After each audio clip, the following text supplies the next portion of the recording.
నాన్నగారు,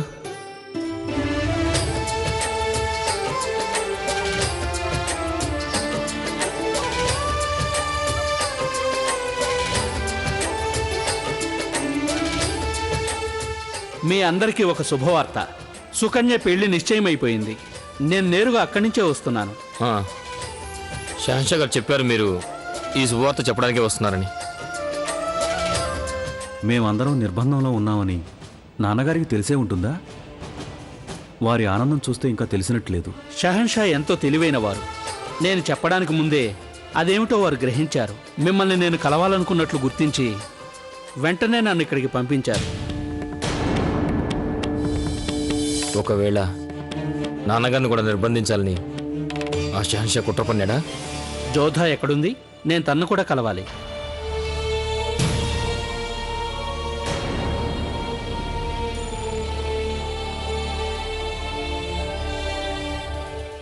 నాన్నగారు, జోధా,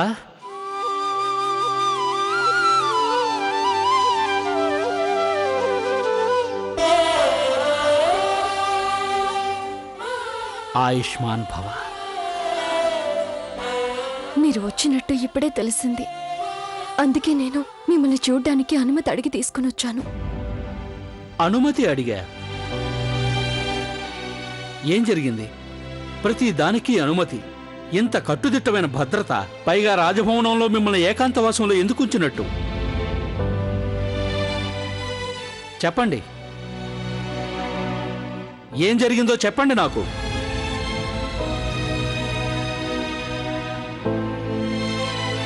మీరంతా అలా మౌనంగా ఎందుకున్నారు? మమ్మల్ని ఇక్కడ షహన్షా గారు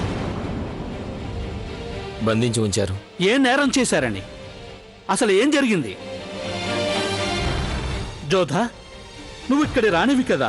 అసలు ఏం జరిగిందని మీ అందరినీ ఇక్కడ ఏకాంతవాసంలో ఉంచవలసి వచ్చింది? చెప్పమ్మా. రుకయ్య బేగంకి గర్భస్రావం అయ్యింది.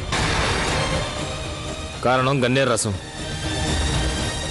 ఆ నింద ఆమెర్ మీద పడింది.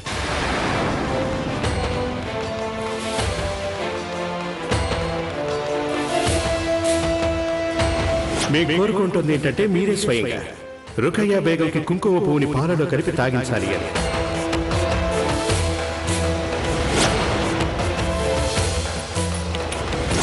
గన్నేరు రసం కలిపిన ఆ కుంకుమ పువ్వు ఆమేర్ నుంచి వచ్చినట్టు రుజువైపోయింది. 10 రోజులు గడువిస్తోంది. ఈ వ్యవధిలో జోధా ఆవిడ అన్నయ్యలు నిరపరాధులను నిరూపించుకోవాలి. అలాగే 10 రోజుల్లో నిరపరాధులమని నిరూపించుకోకపోతే వీళ్లను నేరస్తులుగా పరిగణించి అందరి ముందు సజీవంగా దహనం చేయటం జరుగుతుంది.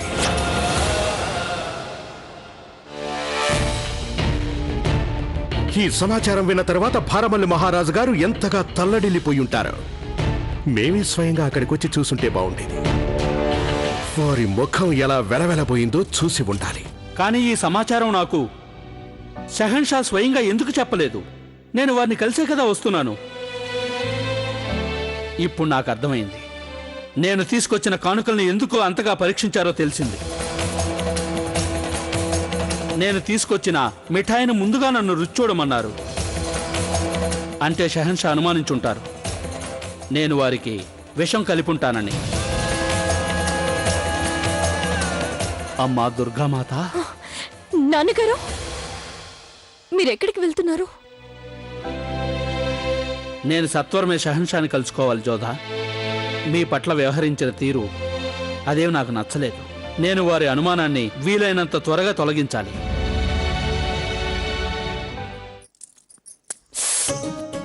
ఏమిటా పన్సివాని, గాయమైపోవచ్చు, కొంచెం జాగ్రత్త. ఆ సంగతి నేను దీనికి ఎప్పటి నుంచో చెప్తున్నాను, కానీ ఇది అర్థం చేసుకుంటేగా. ఏదో తను ముచ్చట పడుతుందని తొడిగించుకుంటున్నాను. విన్నావా నువ్వు? కొంచెం జాగ్రత్త తల్లి. అక్కా చెల్లెళ్ళ మధ్య ఇంత ప్రేమ. జోధా విషయంలో కూడా సరిగ్గా ఇలాగే జరిగింది. సరిగ్గా జోధా పెళ్లి వేళకి సుకన్య మనసులో తన మీద ప్రేమ పుట్టుకొచ్చింది. ఇక నువ్వు నా నుంచి ఏమీ లాక్కోలేవు జోదాకయ్య. నిజానికి నాకెంతో సంతోషంగా ఉంది.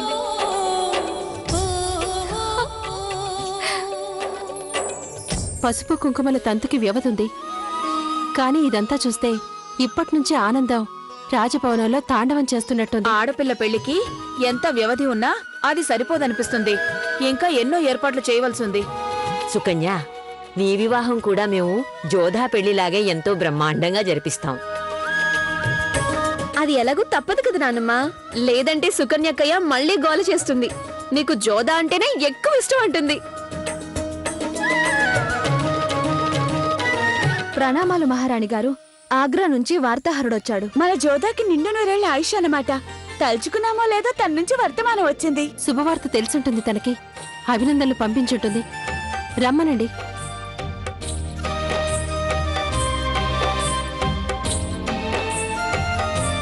చెప్పు, ఏం వర్తమానం తెచ్చావు? అదేంటంటే ఆగ్రాలో షెహన్షా గారికి రానున్న వారసుడి హత్యానేరం జోదా బేగం మీద వారి అన్నదమ్ముల మీద ఆరోపించబడింది.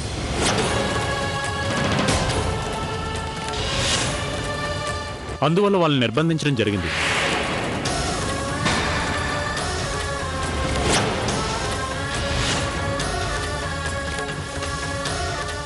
అమ్మా భవానీ, ఏంటమ్మా ఇలా చేశావు?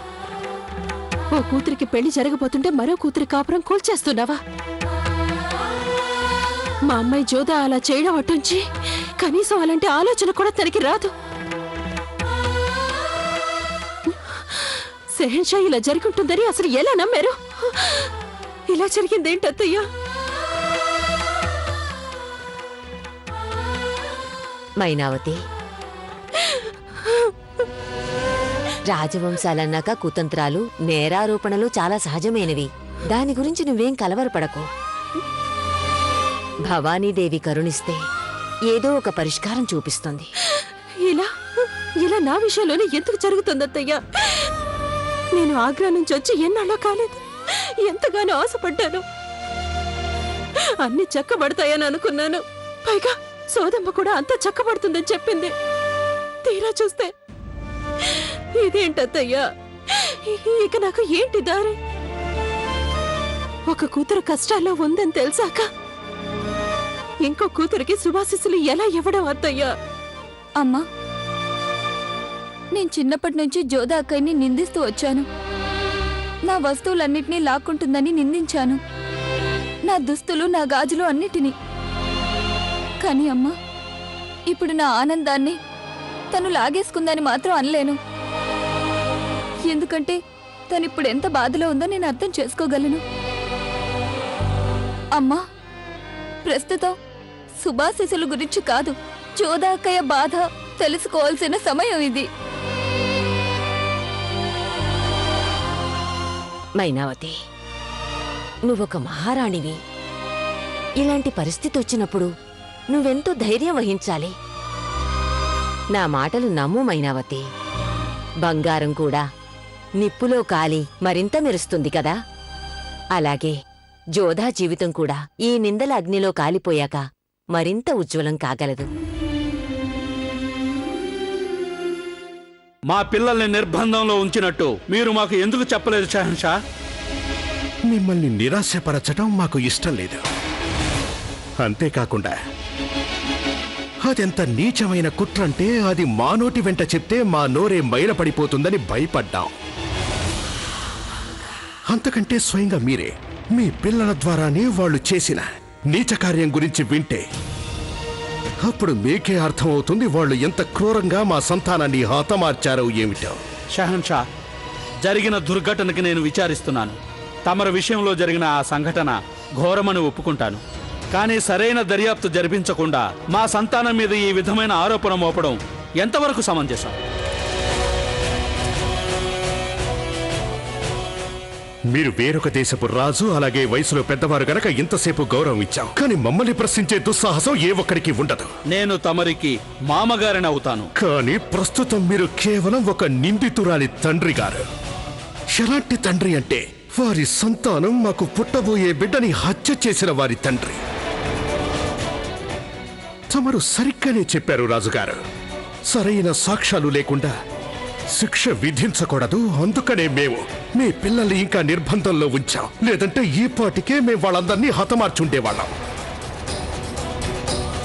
కానీ ఒక్క సంగతి మీరు గుర్తుంచుకోండి మహారాజా, ఏ రోజైతే మాకు సరైన సాక్ష్యాధారాలు లభిస్తాయో ఆ రోజు మేము మీ ఆమేరు చరిత్రని, దాని తలరాతని మార్చివేస్తాం. మేము మిమ్మల్ని కూడా నేరస్తులుగా భావించటానికి వెనుకాడబోము రాజుగారు.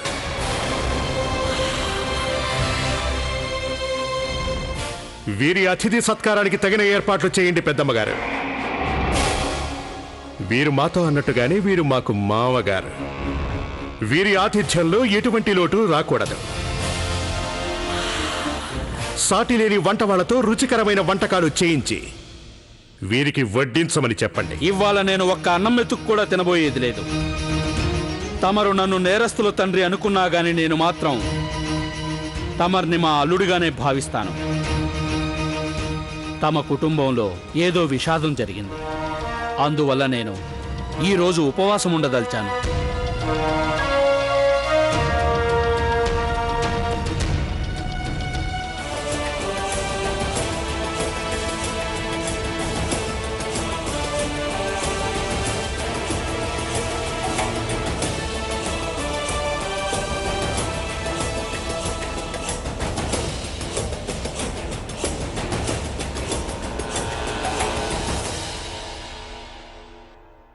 చెప్పండి పెద్దమ్మగారు, ఏదో ప్రశ్న అడగాలనుకుంటున్నారు? నిండు దర్బారులో షహిన్షా ఆదేశాలని ఉల్లంఘించటం సభ్యత కాదు.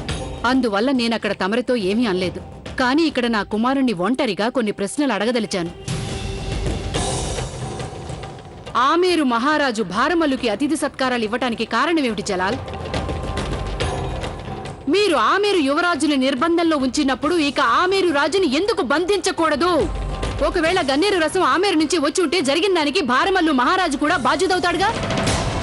నాకు అర్థమైన దాన్ని బట్టి భారమల్లు మహారాజు పాత్ర లేకుండా ఈ కుతంత్రాన్ని పన్నటం ఎంతమాత్రం సాధ్యం కాని పని. అందువల్లే నా ఉద్దేశంలో మీరు తక్షణమే భారమల్లు రాజుని బంధించమని ఆదేశాలు జారీ చేయాలి. అప్పుడే ప్రజలకు ఒక హెచ్చరిక కాగలదు. ఎవరైనా మొగలాయి సామ్రాజ్యానికి వ్యతిరేకంగా కుట్ర పన్నితే దాని ఫలితం గురించి హెచ్చరిక కాగలదు. వారి మీద దయా దాక్షిణ్యాలు చూపించడం సామ్రాజ్యంలోని తిరుగుబాటుదారులకి బలం చేకూర్చడం కాగలదు. వేటలో వేటాడుతున్న జంతువు దానంతటదే ఎదురుపడినప్పుడు వేటగాడు దాన్ని వేటాడి తీరవలసిందే జలాల్.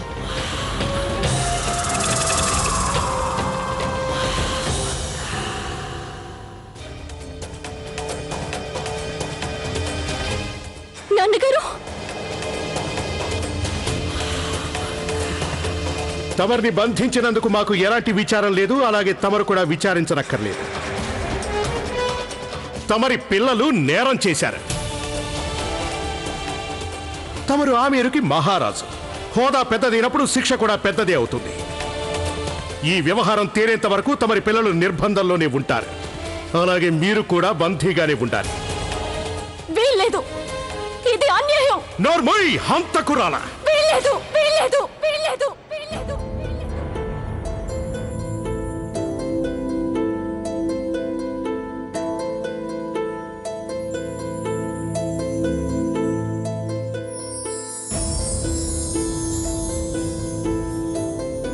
ఎంత భయంకరమైన కలొచ్చింది.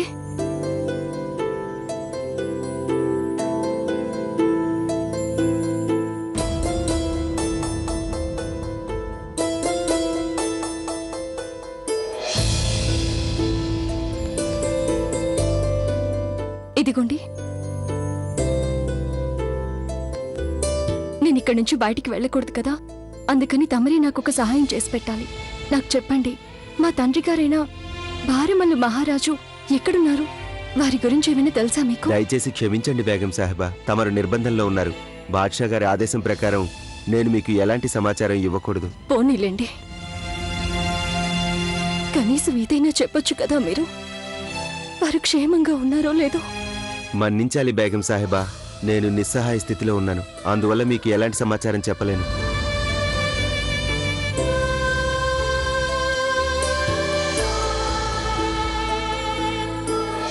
ఇప్పుడేం చేయాలి? నాన్నగారు ఎలా ఉన్నారో ఎలా తెలుస్తుంది? వారి విషయంలో షాహిన్షా ఏం చేసుంటారో ఏమో. అసలు మమ్మల్ని ఇక్కడికి ఎందుకు తీసుకొచ్చారో? రుకయ్య బేగం ఆజ్ఞాపించారు. నా ఉద్దేశంలో రుకయ్య బేగంకి అనుమానం కలిగినట్టుంది. నువ్వు వెండి హుక్కాకి బదులు బంగారు హుక్కా అడిగినందువల్ల కావచ్చు. అలాగా? ఒకవేళ నువ్వు చేసిన గొడవ కారణంగా పిలిపించుండొచ్చుగా. ఈ మధ్య నీకు నోటి దురుసు ఎక్కువైంది. ఆవిడిక్కడికి ఎందుకు రమ్మన్నారో ఆవిడకే తెలుసుండాలి. ప్రస్తుతం ఆవిడ పరిస్థితి బాలేదు. పుట్టబోయే బిడ్డను కోల్పోయింది. ఇక ఆవిడ బుద్ధి ఎలా పనిచేస్తుంది? ఇదేమైనా మొదటిసారా? ఇంతవరకు ఎన్నో బాధలను దిగమింగారు ఆవిడ.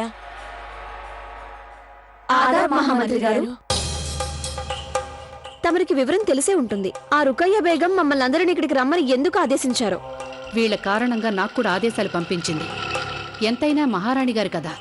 జలాల్ రోజు నన్ను అమ్మాని పిలవటం చూసి మంటగా ఉండుంటుంది. ఏం జరిగింది మహామంత్రి గారు? మమ్మల్ని అందరినీ ఇక్కడికి ఎందుకు రమ్మన్నారు? అయినా ఆవిడ మనందరినీ పిలిపించిందంటే ఏదో ముఖ్యమైన సంగతి అయి ఉంటుంది. ఆవిడ ఇక్కడికి వచ్చినప్పుడు అదేదో ఆవిడే చెప్తుంది. అస్సలు సంగతి ఏమిటో ఈవిడికే తెలీదు. కానీ ఎలా నాటకాలు ఆడుతుందంటే తనకు తెలియదంటూ లేనట్టు.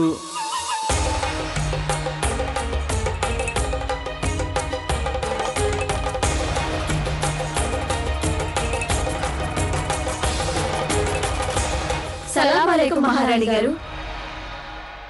వాలేకుం అస్సలాం. నేను కేవలం నా బిడ్డని మాత్రమే పోగొట్టుకోలేదని అందరికీ తెలుసు. మొఘలై సామ్రాజ్యం తన వారసుని కూడా కోల్పోయింది. జోధా బేగంని ఆవిడ అన్నయ్యల్ని నిర్బంధంలో ఉంచడం జరిగింది. ఎందుకంటే మామూలుగా చూస్తే వాళ్ళని అనుమానించక తప్పదు. కానీ అంత మాత్రం చేత మిగతా వాళ్ళందరూ మచ్చలేని వాళ్ళని ఒప్పుకున్నట్లు కాదు. మనకి తిరుగులేని ఆధారం, సాక్ష్యాలు లభించే వరకు నాకు నమ్మకం కుదరదు. ఈ భవనంలో ఉన్న ప్రతి వారు అనుమానించదగ్గవారే. అలాగే అంతఃపుర కాంతలు కూడా ఉన్నారు. అంటే పినాజ్ నువ్వు, రుక్సార్ నువ్వు, అలాగే నువ్వు కూడా నాజిమా. ఇంకా చెప్పాలంటే హోషియార్, ఈ రేషంలు కూడా. అంటే అనుమానిత జాబితాలో నేను ఉన్నట్టేనా? ప్రతి ఒక్కరూ అనుమానితులే అని మహామంగా. కానీ నేను మిమ్మల్ని అందరినీ ఇక్కడికి రమ్మన్న కారణం అది కాదు. మిమ్మల్ని హెచ్చరించడానికి పిలిపించాను. నేరస్తుడు ఒకడే, నిరపరాధులు ఎందరో ఉన్నారు. అంటే మిగతా వారందరూ నిరపరాధులని నిరూపించుకోవాల్సిన అవసరం ఉంది. వచ్చే 10 రోజుల పాటు, అంటే షెహన్షా మళ్లీ విచారణ జరిపే వరకు మీరందరూ అప్రమత్తంగా వ్యవహరించాల్సిన అవసరం ఉంది. చిన్న విషయమే అయినా, ఎంతో చిన్న ఆధారమే అయినా అది ఎంతో ముఖ్యమైనదే కావచ్చు. రుకయ్య బేగం, ఈ అంతఃపురం బాధ్యత నా మీదుంది. అందువల్ల నేరస్తుణ్ణి వెతికే బాధ్యత నాకు అప్పచెప్పవలసిందిగా విజ్ఞప్తి చేస్తున్నాను. ఆ నేరస్తుణ్ణి నేను పట్టుకోగలిగితే నాకెంతో ఆనందంగా ఉంటుంది. అంతేకాకుండా మీరు చాలా ఆవేదనలో మునిగున్నారు. తమరి ఆరోగ్యం అంతగా బాగోలేదు. విశ్రాంతి తీసుకుంటే మంచిది. మిగతావి నేను చూసుకుంటాను. నాకేం అభ్యంతరం లేదు మహామంగా. ఈ పని మీరు చేసినా లేదా వేరొకరు చేసినా నాకు అసలైన నేరస్తుడు దొరికిపోతే చాలు.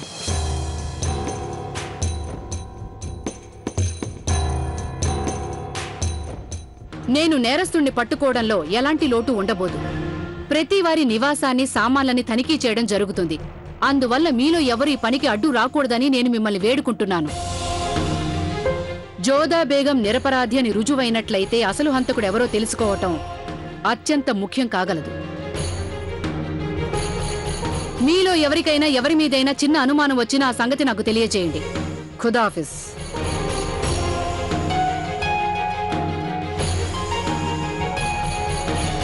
తరువాతి ఫిర్యాదుదారుని హాజరుపరచండి. తర్వాత ఫిర్యాదుదారుడు వెంటనే రావాలి.